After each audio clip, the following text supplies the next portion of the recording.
പ്രിയ സുഹൃത്തുക്കളെ, ഇന്ന് നമ്മൾ പഞ്ചതന്ത്രത്തിലെ 15ാമത്തെ കഥയിലേക്ക് പ്രവേശിക്കുകയാണ്. ഇതിലെ പ്രധാന കഥാപാത്രങ്ങൾ 3 മത്സ്യങ്ങളാണ്. ഒരു വലിയ കുളത്തിൽ 3 വലിയ മത്സ്യങ്ങളും ഓരോരുത്തർക്കും കുറെ അനുചരന്മാരും ഉണ്ടായിരുന്നു. അവരങ്ങനെ അവിടെ കളിച്ച് രസിച്ച് സുഖമായിട്ട് വസിക്കുകയായിരുന്നു.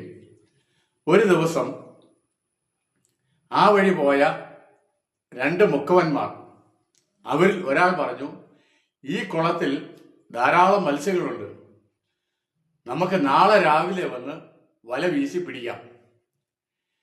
ഈ കഠിന വാക്കുകൾ കേട്ട് ഒന്നാമത്തെ മത്സ്യം ആകെ അസ്വസ്ഥനായി.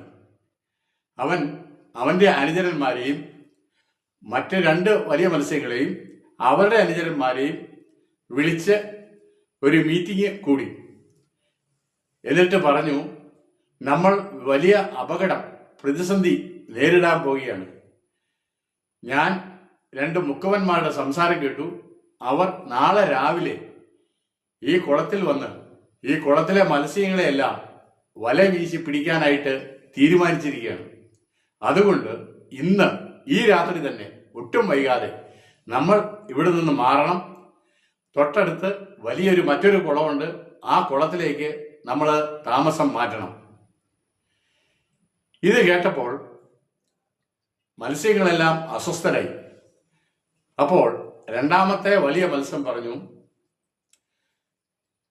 പറഞ്ഞത് ശരിയാണ്, ഒരു കാരണവശാലും ഇവിടെ താമസിക്കാൻ പാടില്ല, ഇന്ന് തന്നെ നമ്മൾ ഇവിടുന്ന് മാറണം. കാരണം പ്രബലനായ ശത്രു ആക്രമിക്കാൻ വരുമ്പോൾ അത് നമ്മൾ മനസ്സിലാക്കിയാൽ നമ്മൾ ഓടി ഒളിക്കുകയോ സുരക്ഷിതമായ കോട്ടയിൽ പോയി അഭയം പ്രാപിക്കുകയോ ചെയ്യണം. അതല്ലാതെ നിരർത്ഥകമായ ദേശാഭിമാനം കൊണ്ട് നാട്ടിൽ തന്നെ ജീവിച്ചാൽ നാശം അടയും, ഉറപ്പാണ്. അതുകൊണ്ട് നമുക്ക് എല്ലാവർക്കും കൂടി ഇന്ന് തന്നെ പോണം. അപ്പോൾ ഇത് കേട്ടപ്പോൾ മൂന്നാമത്തെ വലിയ മത്സ്യം പറഞ്ഞു, അവൻ ചിരിച്ചുകൊണ്ട് പറഞ്ഞു, ഒരു പരിഹാസ രൂപേണ, ആരെങ്കിലും എന്തെങ്കിലും പറയുന്നത് കേട്ട് ചാടി പുറപ്പെടുന്നത് ശരിയല്ല. തന്നെയല്ല, മരണം നിശ്ചയിക്കപ്പെട്ടിരിക്കുന്നതാണെങ്കിൽ എവിടെ പോയാലും അത് സംഭവിക്കും. വിധി നശിപ്പിക്കാൻ തീരുമാനിച്ചവനെ 7 പൂട്ടിൽ വെച്ച് പൂട്ടിയാലും അവൻ നശിച്ചു പോകും. അതുകൊണ്ട് അച്ഛനും മുത്തച്ഛനും നേടിത്തന്ന ഈ കുളം ഉപേക്ഷിച്ച് പോകുന്നത് ബുദ്ധിയല്ല, ഭീരത്വമാണ്. ഞാൻ എങ്ങോട്ടുമില്ല.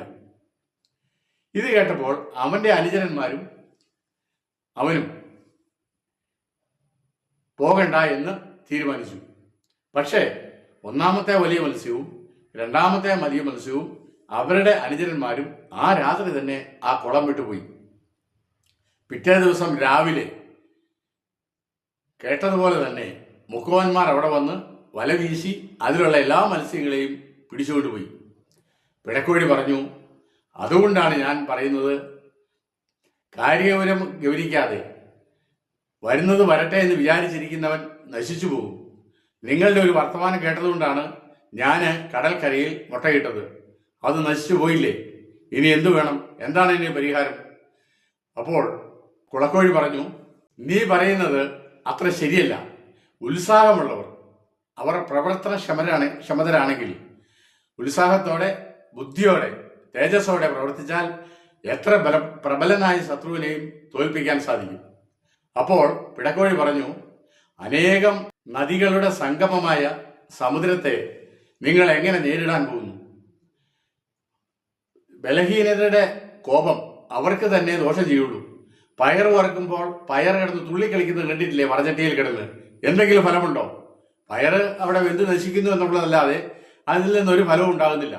അതുകൊണ്ട് ഞാൻ പറയുന്നു, സമുദ്രത്തിനോട് മല്ലടിക്കാൻ പോകണ്ട. ഇത് കേട്ടപ്പോൾ കുളക്കോഴി പരിഹാസത്തോടെ ചിരിച്ചുകൊണ്ട് പറഞ്ഞു, സമുദ്രം കുടിച്ചു പറ്റിക്കും. ഇത് നീ കണ്ടോ? അപ്പോൾ പിടക്കോഴി നോക്കിയപ്പോൾ കുളക്കോഴി ഡിറ്റർമിൻഡ് ആണെന്ന് കണ്ടു. അപ്പോൾ പിടക്കോഴി പറഞ്ഞു, നിങ്ങൾ അത്ര ഡിറ്റർമിൻഡ് ആണെങ്കിൽ അത്രയ്ക്ക് ഉത്തമ വിശ്വാസം ഉണ്ടെങ്കിൽ നിങ്ങൾ ഒരു കാര്യം ചെയ്യണം, മറ്റ് പക്ഷികളെ കൂടെ കൂട്ടി സമുദ്രത്തെ നേരിടാൻ പോകണം. കാരണം ദുർബലരായ അനേകം പേരുണ്ടെങ്കിൽ എത്ര ശക്തന്മാരെയും തോൽപ്പിക്കാൻ സാധിക്കും. ഒരു കുരുവി ആനയെ കൊന്ന കഥ കേട്ടിട്ടില്ലേ? അപ്പോൾ കുളക്കോഴിയുടെ ആവശ്യപ്രകാരം ഇടക്കോഴി ഒരു കഥ പറഞ്ഞു. അതാണ് കുരുവിയും ആനയും. അത് നമുക്ക് നാളെ ശ്രമിക്കാം. അപ്പോൾ എല്ലാവർക്കും നന്ദി, നമസ്കാരം. Thank you all of U.